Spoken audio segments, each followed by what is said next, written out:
लोक सेवा आयोग उत्तर प्रदेश की नई पहल, जिस पर हम लोग पहले से चर्चा कर चुके थे मित्रों। लोक सेवा आयोग ने अपने एक नवीन पहल के अंतर्गत बड़ी बात कही है, बड़ी राहत दी है उन अभ्यर्थियों को जो अभ्यर्थी लोक सेवा आयोग में साक्षात्कार में उपस्थित हो चुके हैं इस वर्ष से। ऐसा नहीं है कि ये सभी हर वर्ष के इंटरव्यू के छात्रों के लिए है, इस वर्ष से ये नई पहल शुरू की जा रही है। यद्यपि लोक सेवा आयोग में एक नया कार्य बढ़ गया है, लेकिन यह नया कार्य क्या है? जनोपयोगी है, छात्र उपयोगी है, और उन अभ्यर्थियों के लिए जो अंतिम चांस जिनका होता है, साक्षात्कार दे रहे होते हैं, अर्थात उसके बाद उनका कोई और अब लोक सेवा आयोग में परीक्षा देने के लिए नहीं रह जाते हैं, वो उनके लिए तो ये बहुत बड़ी बात है। और लोक सेवा आयोग की इस पहल ने क्या किया है,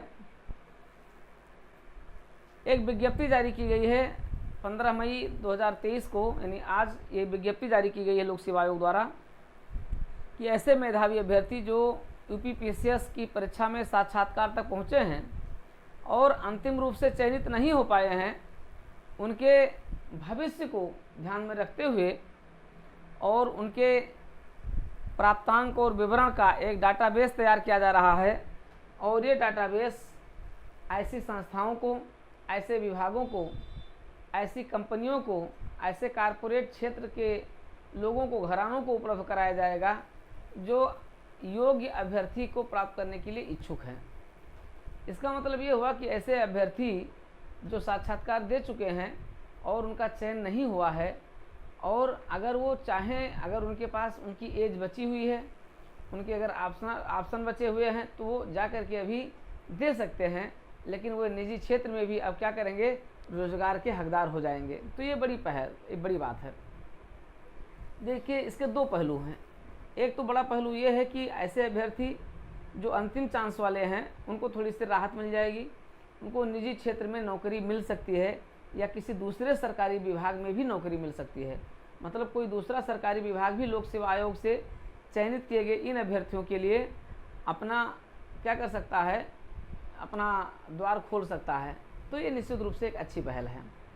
दूसरी बात यह है कि इससे जब ये लोग अगर चयनित हो जाते हैं, अगर मनमाफिक इन्हें नौकरी मिल जाती है, कोई ज़रूरी नहीं है कि हाँ अब वो परीक्षाएं देंगे भी, अगर देते हैं तो फिर उनका स्वागत रहेगा, वो लोग देते रहेंगे।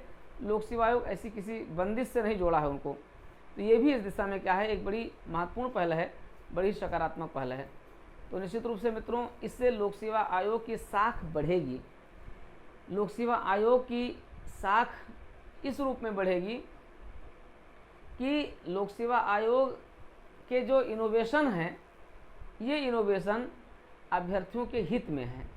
यद्यपि अभी यूपीपीसीएस 2023 का जो प्रीलिम्स का जो पेपर हुआ है, उसको देख करके तो नहीं लगता कि इनोवेशन लोक सेवा आयोग किस तरीके से कर रहा है, क्योंकि उसमें कई कमियां भी रही हैं। लेकिन फ़िलहाल हमें उस पर नहीं जाना है, हमें इसी पर जाना है कि ये आप सभी लोगों के लिए एक महत्वपूर्ण कदम उठाया गया है। इसमें आपको करना क्या हुआ, अपने रजिस्टर्ड डाक से, अपने रजिस्टर्ड ईमेल आईडी से जो आपने लोक सेवा आयोग में दिया है, उसमें आप क्या करेंगे, इस खाने में अपना अनुक्रमांक भर देंगे यूपीपीसीएस 2022 के लिए। साक्षात्कार की तिथि आप देंगे, अपना नाम देंगे, पिता या पति का नाम देंगे, जन्म तिथि देंगे, श्रेणी देंगे, लिंग देंगे, शैक्षिक अर्हता पूरा भरेंगे और पत्राचार का पता भरेंगे। और इसी पते पर फिर आपको सूचना दे दी जाएगी कि हाँ आप अब इस विभाग में नौकरी के इच्छुक हैं, इच्छुक थे, आपको ये नौकरी मिल सकती है। आपके डाटाबेस भी उठा करके उस कंपनी को या उस सरकारी विभाग को या उस कारपोरेट क्षेत्र को दे दिया जाएगा। तो निश्चित रूप से ये एक नई पहल है, आप सभी को इसका स्वागत करना चाहिए और माननीय लोक सेवा आयोग के चेयरमैन साहब को भी इसके लिए बधाई देना चाहिए। तो हम सभी की ओर से लोक सेवा आयोग, माननीय लोक सेवा आयोग के माननीय चेयरमैन साहब निश्चित रूप से बधाई के पात्र हैं।